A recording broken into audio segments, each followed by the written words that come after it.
Sir నమస్కారం sir. నమస్తే. Sir Jaganmohan Reddy గారి బయోగ్రఫీ పైన, ఆయన పొలిటికల్ పైన మన ఒక సినిమా రాబోతుంది కదా, యాత్ర 2 అని. అయితే ఈ సినిమాలో షర్మిల గారి పాత్ర ఉంటుందా ఉండదా అన్న ఒక డౌట్ అయితే ఉంది సార్. అయితే సినిమాలో క్యారెక్టర్ పైన షూటింగ్ చేశారంట, కాకపోతే భారతీ రెడ్డి గారు ఆ పాత్రని కట్ చేయించేశారు, ఆ సన్నివేశాలన్నింటినీ తీపించేశారు అన్న ఒక వార్త అయితే ప్రచారంలో ఉంది సార్. మరి సినిమాలో షర్మిల గారి పాత్ర ఉంటుందంటారా, ఉండదంటారా? ఉండకపోతే ఏ విధంగా సినిమా ఇదవుతుందంటారు సార్? ఈ ప్రచారం చేస్తున్నది ఎవరు, ఎక్కడ ఈ వార్త ప్రచురితమైంది అనే దాన్ని బట్టి దీన్ని విశ్వాసంలోకి తీసుకోవాలా వదిలేయాలా అనేది నిర్ణయించుకోవాలి. ఇది తెలుగుదేశం పార్టీకి సంబంధించినటువంటి మాధ్యమాలలో ప్రచారం అవుతున్నటువంటి వార్త. ఇది మాత్రమే కాదు, దీంతో పాటు ఇంకొక వార్త కూడా వాళ్ళు వాంటెడ్గా సర్క్యులేట్ చేస్తున్నారు. అదేంటంటే చంద్రబాబు నాయుడు గారికి షర్మిల గారు ఇన్విటేషన్ ఇచ్చారు, వాళ్ళ అబ్బాయి వివాహానికి సంబంధించి వివాహ పత్రికని అందజేశారు. ఆ ఫొటోస్ బయటకు వచ్చినాయి. ఆ సందర్భంగా చంద్రబాబు మాట్లాడిన మాటలు కూడా బయటకు వచ్చినాయి. అలాగే బయటకు వచ్చిన తర్వాత షర్మిల గారు మాట్లాడిన మాటలు కూడా సర్క్యులేషన్లో ఉన్నాయి. ఇలా ఆవిడ ఎవరికి, రేవంత్ రెడ్డికి ఇన్విటేషన్ ఇచ్చారు. ఆ సందర్భంగా కూడా ఫోటోలు బయటకు వచ్చినాయి. అయితే ఇప్పుడు వీళ్ళ గొడవ ఏంటంటే, టీడీపీ సోషల్ మీడియా నెట్వర్క్లు నిర్వహిస్తున్న వాళ్ళ ఆందోళన, బాధ, ఇబ్బంది ఏమిటంటే, జగన్మోహన్ రెడ్డి గారికి కూడా షర్మిల గారు వెళ్ళి పర్సనల్గా కార్డు ఇచ్చారు. ఆ సందర్భంగా ఆవిడ కార్డు ఇస్తున్నట్టు, వాళ్ళు తీసుకుంటున్నట్టు ఒక్క ఫోటో కూడా బయటకు రాలేదు. కాబట్టి వీళ్ళ మధ్య రిలేషన్స్ బెడిసికొట్టేసినాయి. ఆవిడ కార్డు గుమ్మానికి ఇచ్చిందా, లోపల మనుషులకి ఇచ్చిందా, ఎవరికి ఇచ్చింది, గేట్ మ్యాన్కి ఇచ్చిందా, వాచ్మ్యాన్ ఎవరు ఉంటాడు కదా బయట, సెక్యూరిటీ వాళ్ళకి ఇచ్చిందా, ఇలా రకరకాలుగా ప్యాంపర్ చేస్తూ కథనాలు వెలువరిస్తున్నారు, మాట్లాడుతున్నారు కూడా. అందులో భాగమే ఇది కూడా. ఏది, యాత్ర 2లో షర్మిల పాత్ర షూట్ చేసి కట్ చేశారు అని. నిజానికి ఒక సిద్ధాంతం ఆల్రెడీ ప్రపంచంలో సర్క్యులేషన్లో ఉంది, మనం కూడా గతంలో మాట్లాడుకున్నాం. అదేంటంటే, షర్మిల గారు అక్కడి నుంచి వచ్చేసి తెలంగాణలో పార్టీ పెట్టుకోవటం. ఆ టైంలో వినిపించిన బలమైనటువంటి మాట ఏంటంటే, వాళ్ళిద్దరి మధ్య గ్యాప్ పెరిగింది. గ్యాప్ కేవలం ఆస్తుల పంపకం మాత్రమే కాదు, ఇంకొక ఇష్యూ కూడా ఉంది. అంటే తను పొలిటికల్గా జగన్మోహన్ రెడ్డికి చాలా సపోర్టుగా నిలబడింది, అన్నకి సపోర్టుగా నిలబడింది. ఎప్పుడు? క్రైసిస్లో ఉన్నప్పుడు, కష్టకాలంలో ఉన్నప్పుడు. జగన్మోహన్ రెడ్డిని లక్ష్మీనారాయణ గారు కస్టడీలోకి తీసుకుని అరెస్ట్ చేసినప్పుడు, ఆ చేసినప్పుడు నిలబడి మాట్లాడి, ఇప్పటికీ చాలామందికి గుర్తుండి ఉంటుంది, ఆ ప్లాట్ఫామ్ మీద 3 స్త్రీమూర్తులు కూర్చుని ఉంటారు. వైఎస్ భారతి గారు, అలాగే వైఎస్ విజయమ్మ గారు, తర్వాత షర్మిల గారు. వీళ్ళు 3 అలా ప్లాట్ఫామ్ మీద కూర్చున్నారు ఆయన కస్టడీలోకి తీసుకున్నప్పుడు. ఆ ఫోటో ఆ రోజుల్లో చాలా మందిని బాధ పెట్టింది. అరే, 3 స్త్రీమూర్తుల కంట కన్నీరు పెట్టించారే వీళ్ళు అనే ఒక సెంటిమెంట్ ఫీల్ అయ్యారు జనాలు. అది వర్కౌట్ అయిన తర్వాత జగన్మోహన్ రెడ్డి విజయంలో అది కూడా ఒక పాత్రే. అందులో భాగంగానే షర్మిల గారు ఎప్పుడైతే ఆయన కస్టడీలోకి వెళ్ళిపోయాడో, ఆయన ఓదార్పు యాత్ర చేస్తూ మధ్యలో కట్ అయ్యి లోపలికి వెళ్ళాడు. దాన్ని నేను కొనసాగిస్తాను అని మొదలుపెట్టింది. అన్న విడిచిన బాణం అన్నారు ఈవిడ్ని. ఆవిడ కూడా ఆ టైటిల్ని క్లెయిమ్ చేసుకుంది. అక్కడి నుంచి తను పాదయాత్ర చేసింది, రకరకాలుగా జనంలోకి వెళ్ళింది, తన వంతు కృషి చేసింది. వైఎస్ఆర్సీపీ పెట్టినప్పుడు కూడా ఆ రోజున నిజానికి జగన్మోహన్ రెడ్డి తరఫున ఆ కుటుంబం నుంచి బలంగా గొంతు వినిపించింది షర్మిలై. అలాగే ఆ పార్టీ పెట్టినప్పుడు కూడా దాన్ని ఓన్ చేసుకుని దాని తరఫున బయటకు వచ్చి మాట్లాడింది కూడా ఆవిడే. అయితే తర్వాత నెమ్మదిగా పార్టీ రీజనబుల్గా, అంటే ఒక ప్రధాన ప్రతిపక్షంగా నిలబడింది, బలమైన పోటీ ఇచ్చింది, అధికారంలోకి వచ్చేస్తుంది అనేటువంటి పరిస్థితి కల్పించింది. అధికారంలోకి రాలేదు కానీ దాదాపుగా అంత బలంగా పోటీ ఇచ్చింది. అంటే నిలబడిపోయింది పార్టీ. అక్కడి నుంచి షర్మిలకి అందవలసినటువంటి, అంటే పొలిటికల్గా ఆవిడ పడిన కష్టానికి రావాల్సినటువంటి గుర్తింపు, ఫిజికల్గా అంటే కనిపించినప్పుడు నీ వల్లనే అని అనుండొచ్చేమో కానీ అది కాకుండా ఆవిడకి ఒక రాజకీయ పరమైనటువంటి వాటా కూడా దక్కాలిగా. తండ్రి గారి నుంచి వచ్చినటువంటి వారసత్వ ఆస్తుల్లో దక్కితే దక్కి ఉండొచ్చు. అది మాత్రమే కోరుకోవట్లేదు ఆవిడ. పొలిటికల్గా తన కంట్రిబ్యూషన్కి తగినటువంటి ఒక బదులు ఇవ్వాలి కదా. ఆ బదులు లభించలేదు అనేటువంటి ఆవేదన ఆవిడలో ఉంది. అది ఏ రూపంగానూ జరగలేదు. ఇది ఇక్కడే కాదు, ఇప్పుడు షర్మిల ఎపిసోడ్ చూసి చాలామంది మాట్లాడుతున్నారు, తెలుగుదేశం వాళ్ళు విచిత్ర వ్యాఖ్యానాలు చేస్తున్నారు. కానీ గతంలో డాక్టర్ చంద్రబాబు నాయుడు గారు చేసింది కూడా అదే వాళ్ళ కుటుంబంలో. ఆయన దగ్గుబాటి వెంకటేశ్వరరావుని ఎన్టీ రామారావు గారికి వెన్నుపోటు పొడవచ్చే వరకు వాడేసుకుని రోజు పొద్దున్నే మరిద్దరం కలిసి కూర్చుని మాట్లాడుకుని నిర్ణయాలు తీసుకుని ఆ నిర్ణయాలు మాత్రమే నేను అమలు చేస్తాను లెవెల్లో మాట్లాడి ఆ తర్వాత ఎందుకు 4 రోజుల తర్వాత ఆయన పక్కకి నెట్టేసాడు కదా. టోటల్గా మన హస్తగతం అయిపోయింది అనే ఇంప్రెషన్ రాగానే దగ్గుబాటి వెంకటేశ్వరరావుని పక్కకి నెట్టేశాడు. ఆయన మళ్ళీ వెళ్ళి ఎన్టీ రామారావు గారి పంచం చేరాడు. అలాగే చాలామందిని హరికృష్ణని రామారావు గారి మీదకి హరికృష్ణని సంధించింది చంద్రబాబు. ప్రభుత్వానికి వ్యతిరేకంగా ఆయన ప్రజల్లోకి వెళ్ళి ఊరూరా మీటింగులు పెట్టి మాట్లాడాడు హరికృష్ణ. దాని వెనకాల ఉన్నది చంద్రబాబే.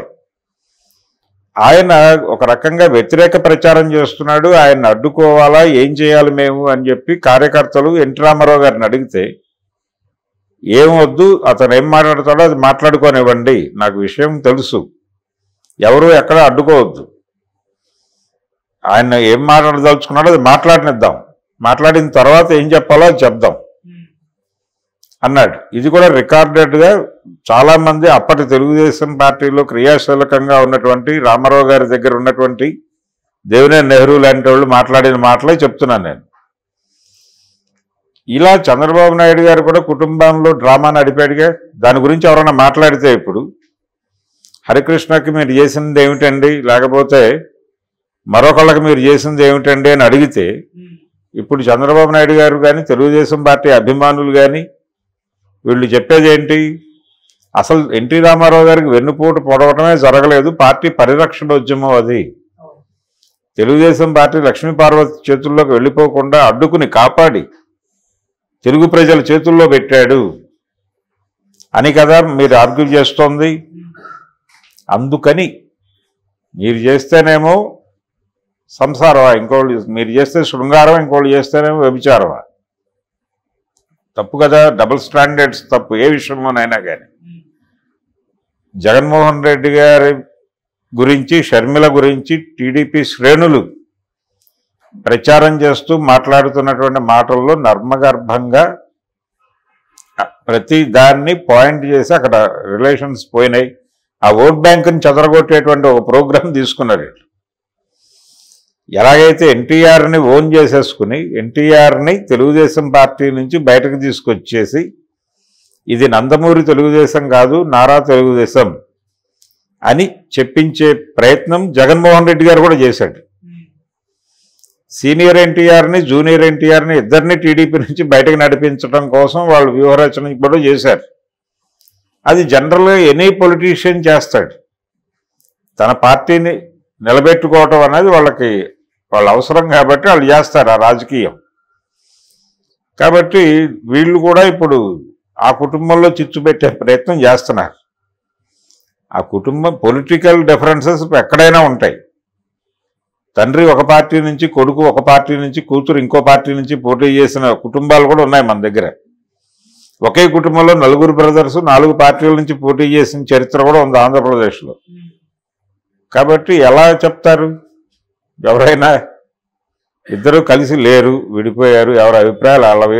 వెళ్ళినప్పుడు ఫోటో తీసి ఉన్నాడు ఎవడు, ఆవిడ చెప్పేది కదా బయటకు వచ్చి, కోపం ఉందిగా ఆవిడకి కూడా, నాకు తగిన గౌరవం ఇవ్వలేదు వాళ్ళు, నా వాటా ఇవ్వలేదు, పొలిటికల్గా నాకు ఇవ్వాల్సిన షేర్ ఇవ్వలేదు అనేటువంటి కోపంతో ఆవిడ బయటకు వచ్చి మా అన్న నన్ను నిరాదరించాడు, పెళ్లికి రానన్నాడు, మెడపట్టి గెంటేశాడు అని చెప్పేదిగా ఆవిడ. మీరెందుకు ఊహాగానాలు మాట్లాడటం, అది ప్రాబ్లం. అందుకని తెలుగుదేశం మీడియా సర్క్యులేట్ చేస్తోంది వాంటెడ్గా. అంతకు మించి అక్కడేమీ లేదు. ఏం జరుగుతుందో చూద్దాం రేపు. అలాగే ఇంకో 3 నెలల్లో ఎన్నికలు జరగబోతున్నాయి కదా, చూద్దాం. Thank you so much sir. Thank you. Sir నమస్కారం సార్. నమస్తే. సార్ గుంటూరు కారం టీం ఈ బుక్ మై షోలో వస్తున్న రేటింగ్ పైన సందేహపడి ఆ బుక్ మై షో పైన ఒక సైబర్ క్రైమ్ వాళ్ళకు ఫిర్యాదు చేశారు సార్. అంటే ఫేక్ రివ్యూస్ ఇస్తున్నారు, 0 నుంచి 1 రేటింగే వస్తుంది, ఇదంతా కూడా కొంతమందిని పెట్టుకొని ఈ విధంగా రేటింగ్ ఇప్పించేశారు అని కూడా ఆరోపించడం జరుగుతుంది సార్. మరి ఏంటి దీనిపైన మీ ఒపీనియన్ ఏంటి? అంటే వంశీ ఈ సినిమా నిర్మాత గారి బంధువు, ఆయన ఒక మాట అన్నాడు ఆ మధ్యకాలంలో. అంటే రివ్యూస్ గురించి మాట్లాడుతూ సినిమాని చంపేస్తున్నారు, రివ్యూవర్సే చంపేస్తున్నారు అని మాట్లాడాడు ఆయన. మాట్లాడి కొంచెం టైం ఇవ్వచ్చు కదా, బ్రీతింగ్ స్పేస్ ఇవ్వచ్చు కదా, ఏమంత ఆతృత, సినిమా పడగానే ఇమ్మీడియట్గా రివ్యూ ఇవ్వాలనేటువంటి తపనేమిటి మీకు? సినిమాని మీ రేటింగుల కోసం చంపేస్తారా, మీ వ్యూవర్స్ కోసం, మీ వ్యూస్ కోసం చంపేస్తారా అని మాట్లాడాడు.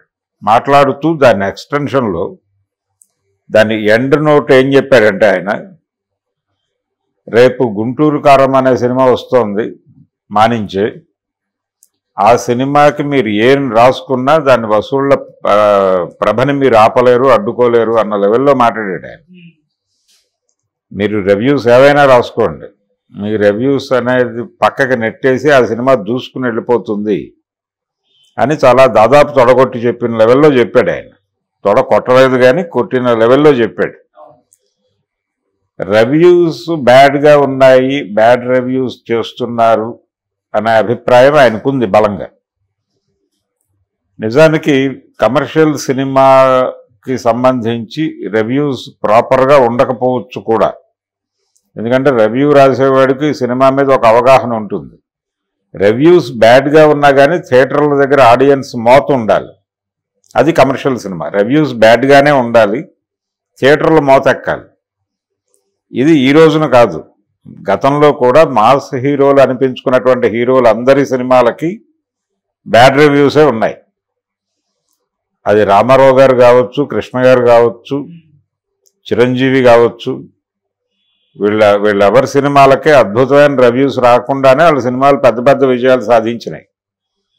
గుడిపూడి శ్రీహరి గారు రాసిన రివ్యూలు చదివి సినిమాలకు వెళ్ళేవాళ్ళు ఆ రోజుల్లో. ఆయన ఎవరిని క్షమించేవాడు కాదు. ఆయన నాగేశ్వరరావు అయినా ఒకటే, శోభన్ బాబు అయినా ఒకటే, ఎవరైనా ఒకటే అన్న పద్ధతిలో ఆయన స్టైల్లో ఆయన రాసేవాడు.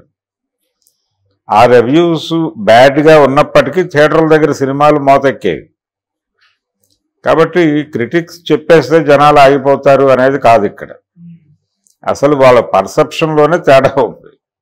ఇప్పుడు రివ్యూస్ విడిగా ఎవరు ఇవ్వట్లే. ఆ రోజున గుడిపూడి శ్రీహరి గారు లేకపోతే మరొకళ్ళు రివ్యూస్ రాసేవాళ్ళు. ఒక దశలో నిక్ నేమ్స్తో కూడా కొంతమంది రివ్యూస్ రాసేవాళ్ళు. ఈ సినిమా బాగాలేదు, మరో చార్లెస్ లాంటి వాళ్ళు రాసేవాళ్ళు, ఆ పేరు పెట్టుకుని రాసేవాళ్ళు. వేరే ఆయన ఈశ్వరరావు అనే ఆయన.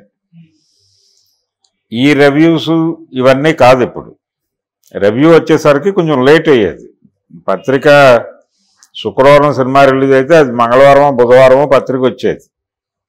కాబట్టి ఆ 4-5 days బ్రీతింగ్ స్పేస్ ఉండేది. అది వాళ్ళ ఉద్దేశం. కానీ అసలు ఇప్పుడు అర్థం చేసుకోవాల్సింది ఏంటంటే, వంశీ కానీ ఎవరైనా కానీ రివ్యూవర్ ఇవ్వట్లా. ఇదివరకట్లాగా కమలాకర కామేశ్వరరావు గారు కూడా రివ్యూలు రాసేవాడు. రివ్యూలు రాసే తర్వాత డైరెక్టర్ అయ్యాడు ఆయన. కాబట్టి ఇలా ప్రత్యేకంగా ఒక వ్యక్తి రివ్యూ చేస్తే జనం చదివే పరిస్థితి కాదు. జనంలోనే ప్రతి ఒక్కరూ కూడా సామాజిక మాధ్యమాల్లో ఏదో ప్లాట్ఫామ్ మీద ఉన్నారు. సినిమా చూస్తున్న ప్రేక్షకుడు అర్ధరాత్రి 1 గంట షో చూసిన వాళ్ళు ఇంటర్వెల్కి వాళ్ళ అభిప్రాయాలు వాళ్ళ ప్లాట్ఫామ్స్ మీద పెట్టేశారు. మాట్లాడి పెట్టారు, రాసి పెట్టారు. వాళ్ళకి ఏ స్టైల్లో వచ్చో ఆ స్టైల్లో వాళ్ళు ఎక్స్ప్రెస్ చేసుకున్నారు మార్కెట్కి. ఈ ఎక్స్ప్రెషన్ని ప్రపంచం చూసింది. తెల్లారేసరికే చూశారు. దిల్ రాజు గారు అన్నారు, 1 గంట షోకి మాత్రమే నెగిటివ్ రివ్యూస్ వచ్చినాయి, మార్నింగ్ పాజిటివ్ రివ్యూస్ మొదలైనాయి. అంటే నైట్ సినిమా మీద విపరీతమైన అంబిషన్, ఎక్స్పెక్టేషన్స్ ఉన్నవాళ్ళు వెళ్ళారు. వాళ్ళు హర్ట్ అయ్యారు. చాలా ఎక్కువ ధరకి టికెట్లు కొనుక్కుని వెళ్ళిన వాళ్ళు కూడా 1 గంట షోకి వెళ్ళారు వేలల్లో. 3,500 నుంచి 5,000 వరకు నడిచింది టికెట్ రేటు. ఆ వెళ్ళిన వాళ్ళు హర్ట్ అయ్యారు. తాము పెట్టిన డబ్బులకి, తాము వెచ్చించినటువంటి కాలానికి తగిన విలువ అక్కడ కనిపించలేదు వాళ్ళకి. దాంతో తీవ్రంగా గాయపడ్డారు.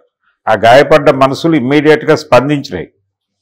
అది ఫేస్బుక్లో స్పందించినాయి, ట్విట్టర్లో స్పందించినాయి, లేకపోతే ఇన్స్టాగ్రామ్లో స్పందించినాయి, ఇంకొక చోట స్పందించినాయి, యూట్యూబ్లో స్పందించినాయి. బయటికి వెళ్ళి మైకులు పెట్టిన వాళ్ళ దగ్గర స్పందించారు.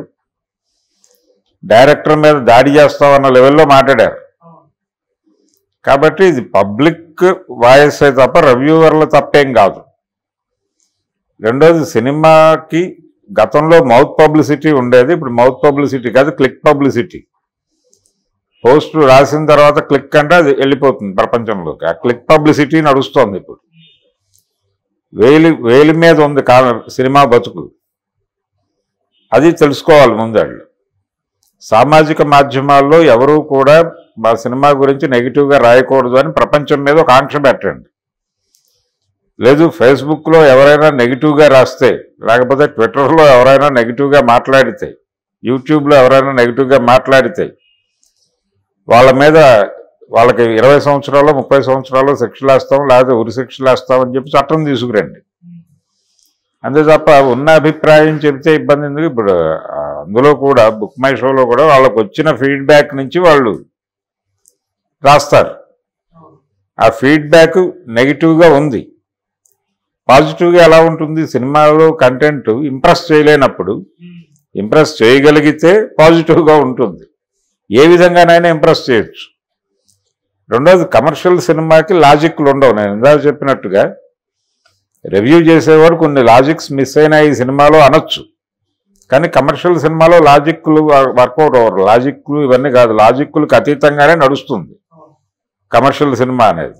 మహేష్ బాబు ఒక పద్ధతి ప్రకారం ఉంటాడని జనాలు థియేటర్కి వెళ్ళరు.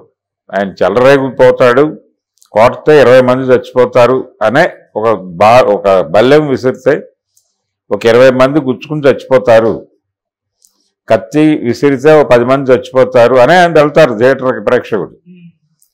కానీ దాంతోపాటు ఒక ఎమోషన్ ఉండాలి, కథలో ఏదో మేరకు కన్విన్సింగ్గా ఉండాలి.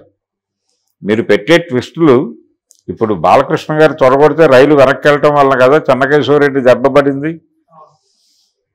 అంటే ఆ లెవెల్కి జనాల్ని ఊహించేశాడు ఆయన డైరెక్టర్ బి గోపాల్.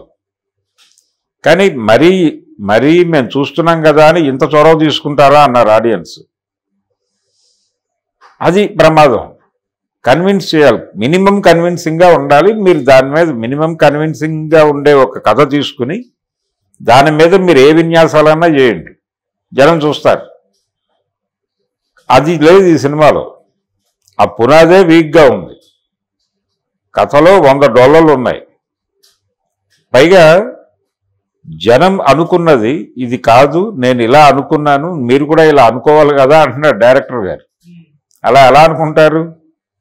నువ్వు అక్కడ చెప్పలేదు, దృశ్యంలో చెప్పాను నేను అంటున్నావు. నీ దృశ్యం వీళ్ళు ఇలా అనుకోవడానికి కూడా దారితీసింది. ఆ సినిమాలో మదర్ క్యారెక్టర్ సడన్గా ఫస్ట్ షాట్లోనే కొడుకుని జైలుకి వెళ్ళిన భర్తని, ఒంటరిగా ఉన్న కొడుకుని వదిలేసి వెళ్ళిపోతుంది. వెళ్ళిపోయి వేరే వివాహం చేసుకుంటుంది. ఈ షాట్ చూసినటువంటి వాళ్ళ మనసుల్లో ఆ క్యారెక్టర్ స్థాయి పడిపోతుంది. నువ్వు తర్వాత డైలాగులతో నిలబెట్టడానికో ఎమోషనల్గా కనెక్ట్ చేయడానికో ఏదో తిప్పలు పడ్డావు, కాదంటలేదు. ఆ తిప్పలు కన్విన్సింగ్గా లేవు. ఆడియన్స్లో బలమైన ముద్ర పడిపోయింది ఫస్ట్ హాఫ్లో, ఫస్ట్ షాట్లోనే. ఆ ముద్రని చెరిపే లెవెల్లో నువ్వు ఎస్టాబ్లిష్మెంట్ లేదు తర్వాత. అది లేకపోవడంతో జనాలు ఏం జరుగుతోంది అసలు, క్యారెక్టర్ డిజైనింగ్ పట్ల కూడా ఇంత నిర్లిప్తంగా ఉన్నాడేంటి డైరెక్టర్ అని అనుకుంటున్నారు. అందుకని అంటే కనీసం క్యారెక్టర్ డిజైనింగ్ను కూడా పట్టించుకోవాలి. దీనికి కారణం ఏంటంటే ప్రేక్షకుల మీద గౌరవం లేకపోవటం.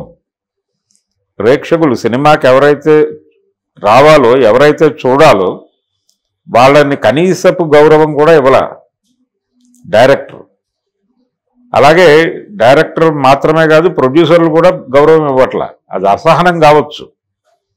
అసహనంలో నుంచి వాళ్ళు మాట్లాడుతూ ఉండొచ్చు. కలెక్షన్స్ డ్రాప్ అయిన మాట వాస్తవం. ఆ డ్రాప్ అయిన కలెక్షన్స్ వాళ్ళల్లో ఒక రకమైనటువంటి ఆగ్రహాన్ని కలిగించవచ్చు. ఈ ఆగ్రహంలో నుంచి ఇలాంటి పనులు చేయటం ఇంకొంచెం ప్రమాదకరం. ఇప్పుడు వెళ్ళి బుక్ మై షోలో వాడు పెట్టినటువంటి ఇదేదో ఉంటుంది, వాడు కూడా ఎక్కడి నుంచో ఫీడ్బ్యాక్ తీసుకుని పెట్టిందే అది. సో ఇది ఎలా ఉంటుందంటే రాజుగారు 7 కొడుకులు కథలాగా బుక్ మై షో వాడు ఇవ్వండి, మేము అది మా ప్రోగ్రామ్ కాదు, మేము బలాం చోట నుంచి ఫీడ్బ్యాక్ తీసుకుని పెట్టామంటాడు. ఆ ఫీడ్బ్యాక్ వాడిని అడిగితే ఆడు ఇంకెవడో చెప్పాడంటే ఫైనల్గా ప్రేక్షకులు ఇలా మాట్లాడుతున్నారనే అభిప్రాయం వస్తుంది. సో ప్రేక్షకులను అలరించలేకపోయేవారు అనేది ఫైనల్. అది పోలీసులు ఎలా నిర్ణయిస్తారు? కేసులు పెట్టి ఎలా డిసైడ్ చేస్తారు? మీరు సినిమాల మీద బ్యాడ్గా మాట్లాడితే కేసులు పెట్టేస్తే అలాగా?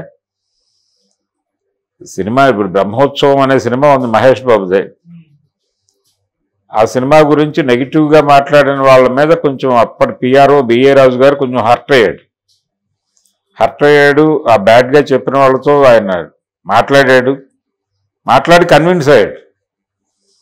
నిజమే ఇబ్బంది ఉంటుంది, కరెక్టే, అయినా మరీ అలా తిట్టకుండా ఉండాల్సింది అని వెళ్ళిపోయాడు ఆయన. కాబట్టి సినిమాలో కంటెంట్ ఉందా లేదా, కన్విన్సింగ్గా ఉందా అనేదే చూస్తారు జనాలు.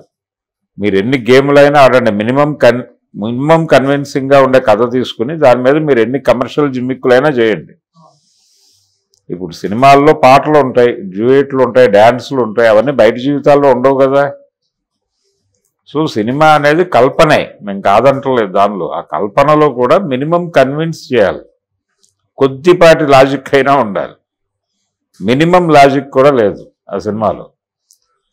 ఆయన డైలాగే, ఈ చిన్న విషయం మర్చిపోతే ఎలా అంటాడు ఆయన. ఈ చిన్న లాజిక్ ఎలా మిస్ అయ్యారు మీరు అని కోట శ్రీనివాసరావు అని ప్రకాష్ రాజుతో అడిగిస్తాడు. ఇదే త్రివిక్రమ్ శ్రీనివాస్ గారు. రెండోది, ఈ సినిమాకి సంబంధించి ఎవరు కోపం వ్యక్తం చేసినా మహేష్ బాబు బాగా పెర్ఫామ్ చేశాడు, బిలీవ్ చేశాడు, ఆ క్యారెక్టర్ని నమ్మి చేశాడు. ఆ నమ్మకం కనిపిస్తుంది తెర మీద. అతనే కాదు, అందరూ నమ్మి చేశారు ఆ ప్రాజెక్టుకి. కాకపోతే ఈ ప్రాజెక్టుని భుజాన వేసుకుని నడిపించినటువంటి గురూజీలోనే తప్పు ఉంది. గురూజీ రాంగ్ ట్రాక్లో వెళ్ళాడు. గురూజీకి ప్రేక్షకులంటే గౌరవం లేదు, గురూజీకి ఎవరన్నా గౌరవం లేదు. రెండోది, ఇంకొక కాంట్రడక్షన్ ఉంది ఈ సినిమాలో. కాంట్రడక్షన్ కాదు, కాంట్రవర్సీ ఏమిటంటే, ఈ సినిమాలో వాంటెడ్గానే విలన్స్కి ఆయన మార్క్స్ లెనిన్ పేర్లు పెట్టాడు. జగపతి బాబు క్యారెక్టర్కి మార్క్స్ అని, సునీల్ వేసిన క్యారెక్టర్కి లెనిన్ అని పెట్టి, అది వాంటెడ్గానే పెట్టాడు. ఇతను కావాలనే చేస్తున్నాడు. మొదటి నుంచి కూడా ఇతను లెఫ్ట్ వ్యతిరేకి, రైటిస్టు. ఆ రైటిజం అనేది తను ప్రతి సినిమాలోనూ చాలా బలంగా చెప్తాడు, ఈ సాంప్రదాయవాదాన్ని. అందుకనే అతను ఈ సినిమాలో వివాహేతర సంబంధం గురించి నెగిటివ్గా మాట్లాడతాడు. పాజిటివ్గా మాట్లాడాల్సిన విషయం నెగిటివ్గా మాట్లాడతాడు. అదొక దుర్మార్గం. అసలు ఆ పాయింట్ కన్విన్సింగ్గా కనిపించకపోవడానికి అదే కారణం. ఆ కథ కన్విన్సింగ్గా కనిపించకపోవడానికి లోపం అక్కడే ఉంది. అలా తన క్యారెక్టర్ల మీద కూడా గౌరవం లేదు, అతను ప్రేక్షకుల మీద గౌరవం లేదు. ఓకే, కనీసం తన సినిమాలో తను అనుకున్న పాత్రల మీద కూడా గౌరవం లేదు అతనికి, కనీస గౌరవం లేదు. మహిళా పాత్రల మీద గౌరవం లేదు, మహిళల పట్ల గౌరవం లేదు అతనికి. ఇన్ని ఇబ్బందులు నీ సినిమాలో పెట్టుకుని వాళ్ళెవరో రివ్యూ తప్పు రాశారు, లేకపోతే ఇంకెవరో, మీరు ఇంకో రివ్యూ రాయించండి. అలా జరిగింది గతంలో. ఒక సినిమాకి ఒక రివ్యూ వచ్చేస్తే ఒక పత్రికలో, ఆంధ్రపత్రికలో అప్పుచేసి పప్పుకూడు అనే సినిమా మీద ఒక రివ్యూ రాశాడు ముళ్ళపూడి వెంకటరమణ గారు. ఆయనకి ఆ సినిమాలో కొన్ని అంశాలు నచ్చలేదు, రాశాడు. అలా రాయటం ఆ సినిమా ప్రొడ్యూసర్ చక్రపాణి గారికి నచ్చలేదు. ఆయన రైటరే. ఆయన వెంటనే కొడవటికంటి కుటుంబరావు గారితో రివ్యూ రాయించి అదే ఆంధ్రపత్రికలో వేయించాడు. ఆంధ్రపత్రిక వాళ్ళతో మాట్లాడాడు, ఏం నెగిటివ్గా రాశారు మా సినిమా మీద అంటే, మీరు పాజిటివ్ రివ్యూ రాసి పంపించండి, అది కూడా వేద్దాం అన్నారు. రాసి పంపించారు. ఆ తర్వాత ఆంధ్రప్రభలో కూడా వాళ్ళే రివ్యూ రాయించారు. విజయ బ్యానర్ నుంచి నడిచింది అది. సో మీరు ఇంకొక రివ్యూ రాసి ప్రచారం చేయండి. లేదు, మీరు అసలు ఒక చట్టం తీసుకురండి, ప్రభుత్వాల మీద ప్రెజర్ చేసి చూసిన సినిమా గురించి ఎవరు ఎక్కడా మాట్లాడకూడదు, మాట్లాడకుండా ఉండేటట్టయితే సినిమా చూడండి, లేదంటే కనుక అసలు సినిమాలు చూడొద్దు. మీరు సినిమాలు తీయకండి, మానేసి వెళ్ళిపోండి. ఎవడు పాకులాట్లేదు కదా, మీ దగ్గరికి వచ్చి బతిమాలట్లేదుగా ప్రేక్షకులు. వంశీ గారు కొంచెం ఒక సినిమా తీయండి ప్లీజ్ అని ఎవడు బతిమాలట్లేదుగా మీ ఇంటికి వచ్చి. మీరు మీ మీద వ్యక్తిగత కక్షలేం లేవుగా ఎవరికి. మీరు కన్విన్సింగ్గా సినిమా తీస్తే బాగుందని దండం పెడతారుగా, ఇంతకుముందు పెట్టారుగా. మీరు చెత్త తీస్తే చెత్త అంటారు, మీరు మంచి సరుకు అమ్మితే కొనుక్కుని తింటారు. మీరేమో సరైనటువంటి వంటకం వండకుండా ఉడికి ఉడకని కూరలు పట్టుకొచ్చి మార్కెట్లో పెట్టి మీరు తినండి అంటే ఎట్లా తింటారు జనాలు? పైగా తినలేదని జనం మీద కోప్పడితే ఎలాగా? ఈ వంట బాగాలేదన్నోడి మీద కేసులు పెడతారంటే ఎలాగా? ఒక రకమైనటువంటి డబ్బు మదం కూడా కనిపిస్తుంది ఈ రకమైనటువంటి ఈ పోకడలు. పెట్టమనండి కేసులు, ఎంతమంది మీద పెడతారో ఒకసారి అందరూ కలిసి కూర్చోబెట్టి మాట్లాడితే సెట్ అవుతాడు. ఇది గురూజీ వెనకాలుండి నడిపిస్తున్న డ్రామా అని కూడా అనుకోవచ్చు. గురూజీ వెనకాలుండే ఈ మాట్లాడుతున్న వాళ్ళందరూ కొంచెం వాంటెడ్గానే మన సినిమాని బ్యాడ్ చేయాలనుకుంటున్నారు అనేటువంటి మోటివేషన్ వాళ్ళకి ఇస్తున్నాడు ప్రొడ్యూసర్లకి. వాళ్ళు రెచ్చిపోతున్నారు. ఆయన పర్మనెంట్ బ్యానర్ అది, ఆయన మిత్రులే వాళ్ళు, ఆయన మార్గదర్శనంలో అడుగులు వేస్తున్నటువంటి వాళ్ళు కూడా. ఆ విషయం వంశీ తీసేటువంటి ప్రతి సినిమాకి ఈ కథను యాక్సెప్ట్ చేసినటువంటి గురువు గారికి స్వాగతం, లేకపోతే గురువు గారికి ధన్యవాదాలు ఈ స్లైడ్ ఒకటి పడుతుంది. కాబట్టి ఆయన వంశీ అనే క్యారెక్టర్ గురూజీ శిష్యరికంలో ఉన్నాడు. అది ప్రమాదం. అక్కడ నుంచి మొదలైంది ప్రమాదం. రాధాకృష్ణ అనే ఆయన ప్రొడ్యూసర్. అసలు యాక్చువల్గా అతనితో బంధుత్వం ఉంది. ఈ బంధుత్వంతో అతను ఈ ప్రాజెక్టులోకి ఎంటర్ అయిపోయి తన పద్ధతిలో తాను రెచ్చిపోతున్నాడు. దిల్ రాజు గారు కూడా మొన్న ప్రెస్ మీట్ పెట్టినప్పుడు ఆయన అన్నమాట ఏంటి, కలెక్షన్స్ బాగానే ఉన్నాయి అంటే మార్కెట్కి ఒక హోప్ ఇవ్వాలనుకున్నాడు, మాట్లాడాడు. బలంగా కూర్చోలేదు. ఆయన చెప్పింది ఏంటంటే నైట్ షో దగ్గర నుంచి నెగిటివ్ మొదలైంది, మార్నింగ్కి సెటిల్ అయింది అన్నాడు. ఉదయం వచ్చిన వాళ్ళు ఎవరు? 1000 రూపాయలు పెట్టి టికెట్లు కొనుక్కున్న వాళ్ళు కాదు. నైట్ వచ్చిన వాళ్ళు 1000 రూపాయలు పెట్టి టికెట్లు కొనుక్కున్న వాళ్ళు హర్ట్ అయ్యారు. మార్నింగ్ రివ్యూస్ కూడా పెద్ద పాజిటివ్గా లేవు నిజానికి. మార్నింగ్ పబ్లిక్ ఒపీనియన్ కూడా నెగిటివ్గానే ఉంది. కాకపోతే దీనంత హర్టింగ్గా లేదు, అంతవరకే.